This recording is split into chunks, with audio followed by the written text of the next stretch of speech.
Salam sejahtera bagi kita semua. Kita akan bersama-sama beribadah kepada Tuhan. Mari kita siapkan diri, mari kita bersama-sama datang kepada Tuhan.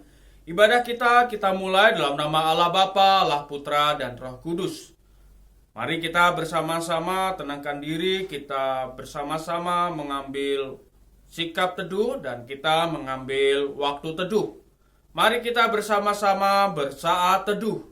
Saat teduh mulai.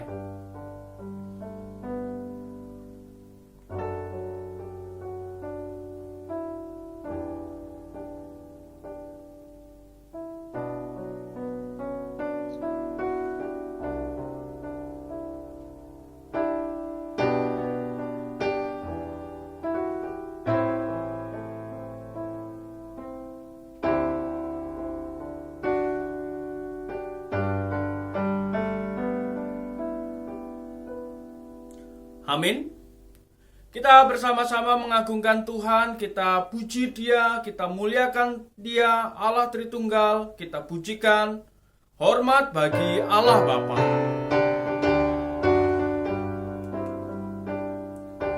Hormat bagi Allah Bapa, hormat bagi anaknya, hormat bagi Roh Kudus ketiganya yang esa. Haleluya, haleluya, ketiganya yang esa. Mari kita berdoa. Bapa yang baik, Bapa yang kami kenal, di dalam nama Tuhan Yesus kami bersyukur untuk penyertaan pimpinan Tuhan. Kesempatan kali ini kami mau bersama-sama memuliakan, mengagungkan Tuhan. Kiranya Tuhan berkenan atas ibadah kami, dan Tuhan memberkati setiap kami semua, sehingga sungguh ibadah kami menjadi dupa yang harum di hadapan Tuhan. Oleh karena Tuhan, kami percayakan setiap kami semua yang saat ini datang beribadah menyembah Tuhan di dalam nama Tuhan Yesus Kristus. Amin. Anak-anakku yang dikasihi Tuhan, Tuhanlah juru selamat kita. Tuhanlah pertolongan kita. Tuhanlah tempat perlindungan kita. Meskipun di dalam kondisi paling sulit dalam hidup kita, Tuhan tidak pernah meninggalkan kita. Hanya Engkau juru selamat, Yesus Kristus. Hanya Engkau juru selamatku. Tuhan, Kau setia padaku.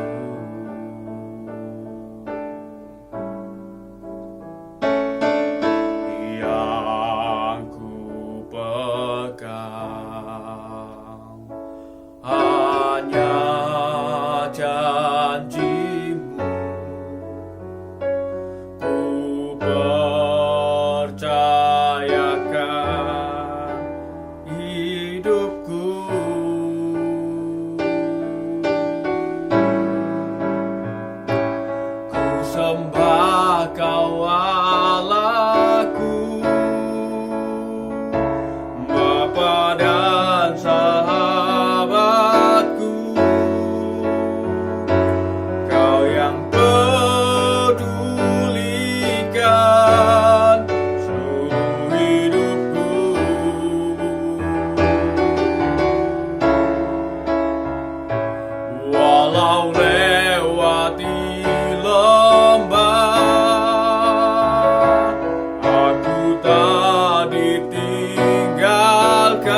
Kita akan belajar kebenaran firman Tuhan. Firman Tuhan pagi hari ini bertema pemeliharaan Tuhan di tengah ancaman.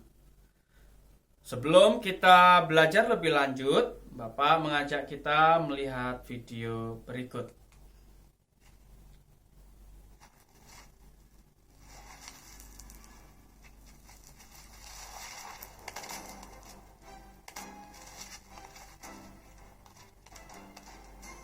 These youngsters are fast learners, and they're now almost as sure-footed as their parents.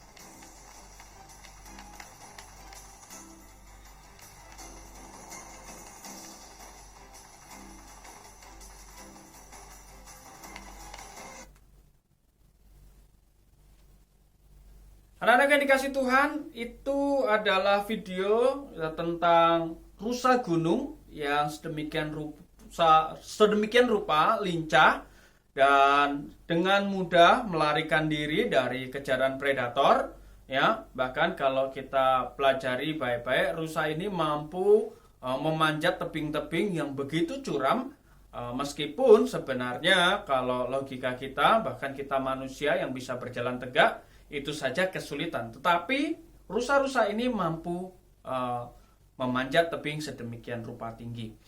Nah, hari ini kita akan belajar kebenaran firman Tuhan pada pagi hari ini tentang pemeliharaan Tuhan di tengah-tengah ancaman. Sebelumnya, mari kita berdoa. Bapak yang baik, Bapak ya, kami saat ini mau bersama-sama belajar kebenaran firman-Mu. Kiranya Tuhan berkenan memberkati pembelajaran kami, pemberitaan firman Tuhan ini dari awal hingga akhir, dan kami semua boleh mengalami Tuhan. Dan kami boleh diberkati. Terlebih kami boleh memiliki iman dan belajar bersandar penuh kepada Tuhan. Karena kami yakin dan percaya Tuhan akan memimpin, menyertai, bahkan memberikan pengharapan di tengah-tengah kondisi tersulit sekalipun. Kami percayakan setiap kami semua di dalam nama Tuhan Yesus Kristus. Amin. Anakku yang dikasih Tuhan, mari kita baca kebenaran firman Tuhan di dalam Habakuk pasal yang ketiga. Ya, ayat yang ke-17 sampai dengan yang ke-19. Demikian firman Tuhan, sekalipun pohon ara tidak berbunga, pohon anggur tidak berbuah, hasil pohon zaitun mengecewakan, sekalipun ladang-ladang tidak menghasilkan bahan makanan, kambing domba terhalau dari kurungan dan tidak ada lembu sapi dalam kandang. Namun, aku akan bersorak-sorai di dalam Tuhan, beria-ria di dalam Allah yang menyelamatkan aku. Allah Tuhanku itu kekuatanku. Ia membuat kakiku seperti kaki rusa. Ia membiarkan aku berjejak di bukit-bukitku. Anak-anakku yang dikasihi Tuhan, Habakuk adalah sosok pemimpin yang diperhadapkan dalam kondisi yang sulit. Ya, Tuhan mempercayakan dia memimpin bangsa yang saat itu dalam kondisi yang sulit. Kenapa kondisi sulit?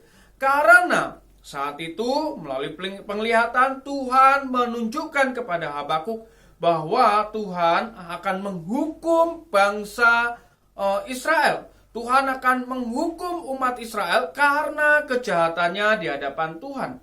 Tetapi hal yang menarik adalah, ya, waktu itu kondisi Israel itu dibandingkan dengan bangsa-bangsa yang lain, ternyata bangsa-bangsa yang lain itu jauh lebih kejam, jauh lebih melakukan kejahatan di hadapan Tuhan.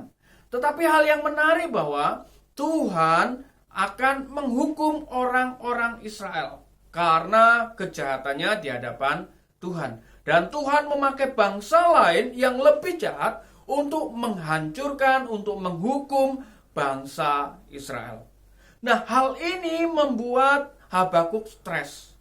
Ya, bangsanya akan dihajar, akan dihukum Tuhan, akan mengalami penghukuman yang sangat berat. Nah, anak yang dikasih Tuhan, apa gambaran penghukuman yang berat yang akan terjadi kepada orang Israel pada waktu itu? Mari kita perhatikan. Kalau kita baca baik-baik di dalam Habakuk pasal yang pertama saja, kita sudah melihat bahwa bangsa-bangsa yang dipakai Tuhan untuk menghukum Israel itu adalah bangsa yang garang dan tangkas, yang melintasi bujur bumi untuk menduduki tempat kediaman yang bukan kepunyaan mereka. Gambaran ini pasti orang-orang ini adalah perampas, perampok, ya, gitu ya, penjara. Bangsa itu dahsyat dan menakutkan. Keadilannya dan keluhurannya berasal daripadanya sendiri. Kudanya lebih cepat dari macan tutul dan lebih ganas daripada serigala pada waktu malam. Pasukan berkudanya datang menderap. Dari jauh mereka datang. Terbang seperti Raja Wali menyambar mangsa. Seluruh bangsa itu datang untuk melakukan kekerasan. Serbuan pasukan depannya seperti angin timur. Dan mereka mengumpulkan tawannya seperti banyaknya pasir. Kemudian Habakuk 1 juga ayat yang ke-11, 15, dan 17 juga menggambarkan sedemikian rupa. Maka berlarilah mereka seperti angin dan bergerak terus demikian. Mereka bersalah dengan mendewakan kekuatannya. Semua mereka ditariknya ke atas dengan kail, ditangkap dengan pukatnya dan dikumpulkannya dengan payangnya. Itulah sebabnya ia bersukaria dan bersorak-sorai. Bagian ayat 17, sebab itukah ia selalu menghunuskan pedangnya dan membunuh bangsa-bangsa dengan tidak kenal belas kasihan. Anak-anakku yang dikasihi Tuhan, jadi bangsa yang akan menghukum bangsa Israel ini bangsa yang sangat mengerikan.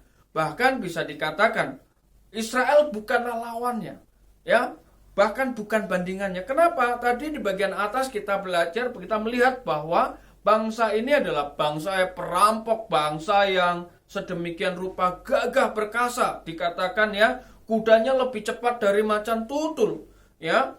Bahkan dia menduduki, merampas kepunyaan bangsa-bangsa lain yang lebih lemah, ya. Dan ia juga digambarkan pasukan berkudanya datang menderap, digambarkan seperti Raja Wali yang hendak menyambar mangsa. Kita bisa tahu Raja Wali itu sedemikian rupa kuat. Dia dalam kondisinya, bahkan ketika dia terbang tinggi, bahkan dia sangat jeli, sangat awas. Dan ketika melihat mangsanya di bawah, dia dengan cepat menyambar. Lalu ditaklukkanlah mangsanya itu.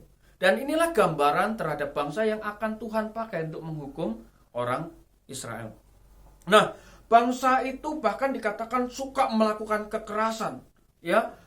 Penyerbuannya seperti angin timur. Jadi ini seperti halnya ketika kita melihat rumah-rumah ketika dihantam oleh badai sedemikian rupa langsung roboh. Nah, kehadiran pasukan yang Tuhan pakai untuk menghukum orang Israel itu seperti itu rupanya, mengerikan sekali.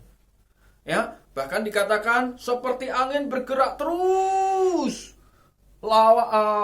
Setiap orang yang ditawan itu dimasukkan ke dalam pukat lalu diseret. Bukan hanya itu.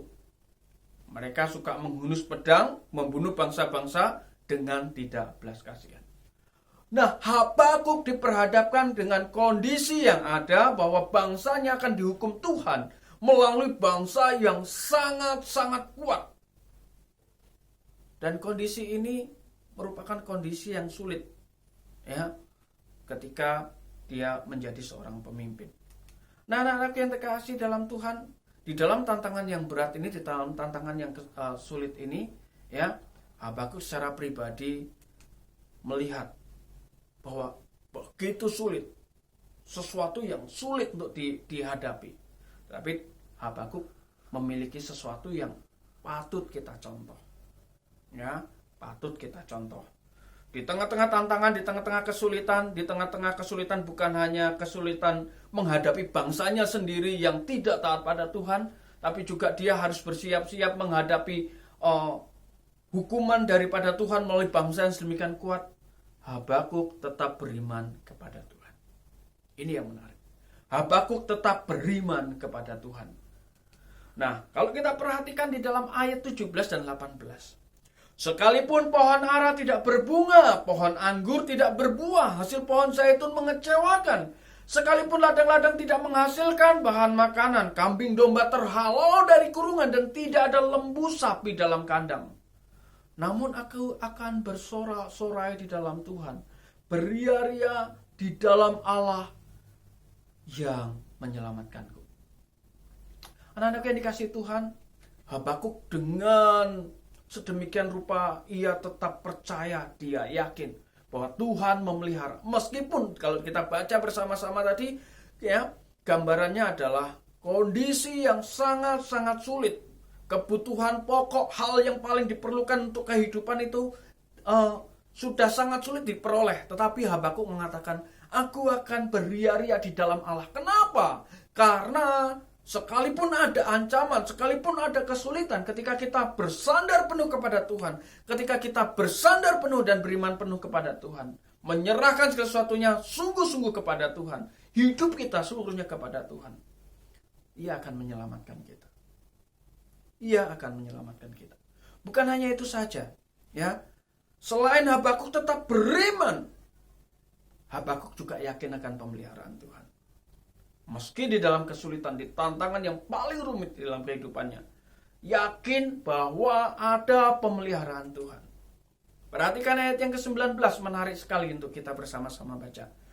Allah Tuhanku itu kekuatanku, Ia membuat kakiku seperti kaki rusa, Ia membiarkan aku berjejak di bukit-bukitku. Jadi Habakuk dengan penuh yakin bahwa Tuhan bukan hanya menyelamatkan di dalam kondisi ini, tetapi Tuhan juga akan memelihara. Tuhan akan memelihara. Dan gambarannya adalah gambaran seperti rusa gunung yang barusan kita lihat di awal. Tuhan akan memampukan kita, meskipun mungkin kita diperhadapkan pada tantangan yang sulit, sebagaimana rusa gunung ketika menghadapi menghadapi predator. Kemungkinannya adalah bisa jadi mati. Tetapi Tuhan memberikan kemampuan supaya apa? Dikatakan di dalam firman Tuhan, kita mampu berjejak, ya, mampu berjejak di mana? Ya. Berjejak di bukit-bukit yang sulit. Karena apa? Allah itu yang akan menyelamatkan, Allah yang akan memberikan kekuatan, Allah yang akan memberikan kemampuan untuk kita melewati kondisi paling sulit itu. Dan ini adalah iman Habakuk ketika dia diperhadapkan kondisi yang sedemikian rupa menyeramkan. Dia melihat ke depan, dia diberikan satu visi dari Tuhan dan diberikan iman sedemikian rupa, dan dia meyakini bahwa Tuhan pasti memelihara, Tuhan pasti menolong, Tuhan pasti menyelamatkan, bahkan di dalam kondisi yang paling sulit Tuhan pasti memampukan. Anak-anak yang dikasihi Tuhan, tetap beriman, yakin akan pemeliharaan Tuhan, dan tetap kerjakan bagian kita. Itu yang mesti kita lakukan. Ya, sebagaimana Habakuk sedemikian rupa. Dia berjuang di bagian dia. Dia tetap percaya, dia bersandar, dia yakin Tuhan akan pelihara, Tuhan pasti tolong. Dia tetap beriman. Maka mari kita lakukan yang sama. Mari kita belajar beriman, bersandar, berserah kepada Tuhan. Hari ini kita diperhadapkan sedemikian sulit. Kita sudah lama, ya, bahkan ya kita sudah mungkin hampir 1,5 tahun, hampir masuk ke 2 tahun. Kita sekolah kesulitan karena apa? Karena pandemi. Bahkan kehidupan keluarga kita, bahkan mungkin di antara kita juga sedang mengalami kesulitan karena pandemi. Baik itu hal-hal yang berhubungan dengan keuangan, hal-hal yang berhubungan dengan relasi, bahkan mungkin hal-hal yang berhubungan dengan orang-orang yang kita kasih ternyata sudah terlebih dahulu dipanggil Tuhan karena kondisi ini. Dan ini begitu sulit. Bahkan tantangan ke depan tidak hanya karena pandemi yang membuatnya sulit. Bahkan kondisi yang ada, tantangan dunia semakin sulit. Kalau kita perhatikan, ya, contoh teknologi semakin maju, kejahatan semakin banyak. Bahkan sekarang manusia harus bersaing dengan AI dan sebagainya. Ini sesuatu yang sangat-sangat menantang. Dan kalau kita tidak belajar baik-baik hari ini, kita nggak serius hari ini, kita nggak persiapkan diri baik-baik hari ini, maka kita bisa jadi orang yang gagal.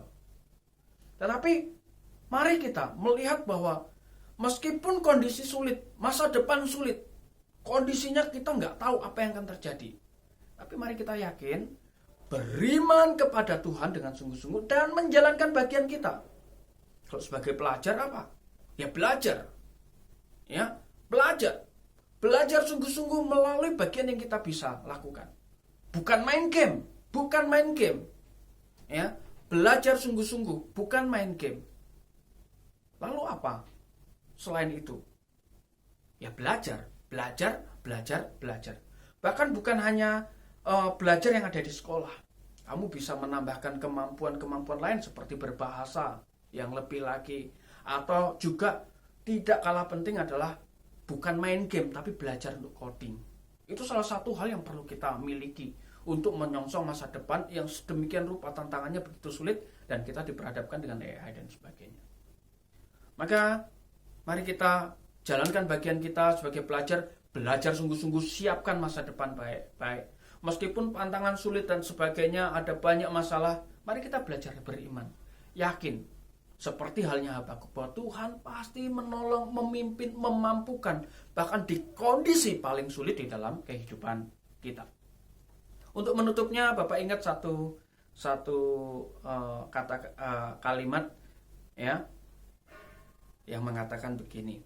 Iman yang teguh itu bukanlah iman yang mampu memindahkan gunung. Tetapi iman yang teguh adalah meskipun gunung-gunung tetap beranjak, tetap beriman. Nah, hal ini juga yang mestinya ada di dalam diri kita. Meskipun kondisinya chaos, meskipun kondisinya kacau, mari kita tetap beriman, bersandar pada Tuhan, jalankan bagian kita dengan sungguh-sungguh. Sebagai pelajar, tugas kita adalah belajar. Maka mari beriman kepada Tuhan, percayakan hidupmu di dalam Tuhan, dan kerjakan bagian kita, belajar sungguh-sungguh. Mari kita berdoa. Bapa dalam surga, kiranya firman-Mu memberkati setiap kami, memberikan kami semangat, memberikan kami satu kekuatan, sehingga kami boleh melihat bahwa masa depan itu meskipun tidak bisa kami tebak, tidak bisa kami terka, bahkan banyak tantangan, banyak kesulitan, tetapi di sisi lain Tuhan, kami mau belajar seperti Habakuk, beriman, bersandar kepada Tuhan. Karena kami yakin, sebagaimana Habakuk yakini, bahwa Engkau akan memimpin, menyertai, menolong, memampukan kami bahkan di kondisi-kondisi paling sulit. Sehingga setiap kami semua boleh tetap survive. Terlebih, iman kami tetap terpaut kepada Tuhan. Meskipun dunia menawarkan hal-hal yang sedemikian rupa sepertinya menarik, tetapi itu, di balik itu semua ada kebinasaan. Oleh karena Tuhan, tolong kami agar kami tetap terpaut kepada Tuhan dan bersandar kepada Tuhan, beriman teguh kepada Tuhan, menjalankan bagian kami sebagai pelajar untuk belajar. Kami percayakan hidup kami dan masa depan kami di dalam nama Tuhan Yesus Kristus. Amin. Kita akan mengakhiri ibadah kita pada pagi hari ini. Kita bersama-sama agungkan Tuhan. Kita nyanyikan Bapa terima kasih, bersyukur untuk pemeliharaan Tuhan, penyertaan pimpinan dalam ibadah ini. Bapa terima kasih, Bapa terima kasih, Bapa di dalam surga, ku ucap terima kasih.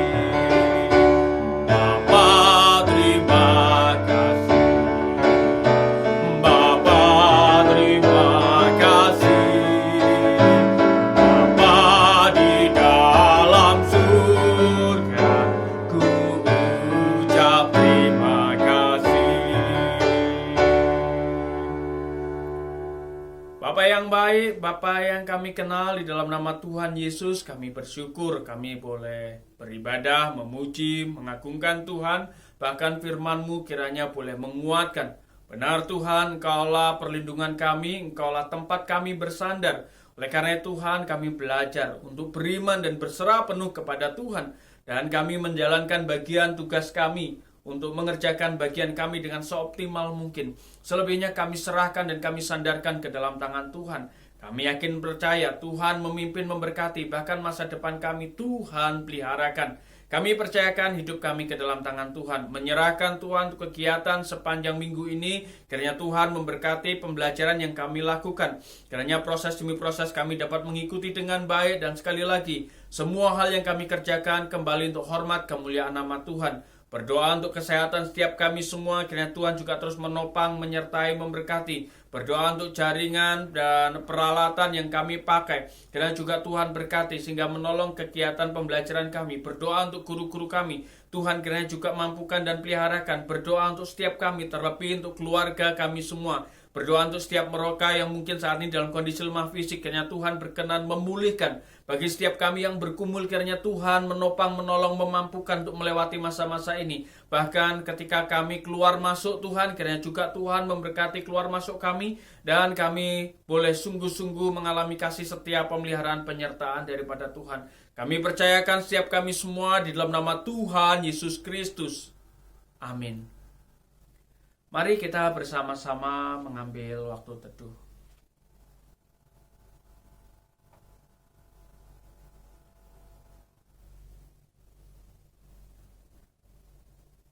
Amin. Tuhan Yesus memberkati dan jangan lupa untuk terus semangat dan mari kita sebarkan semangat kebaikan bagi orang-orang di sekitar kita. Tuhan Yesus memberkati.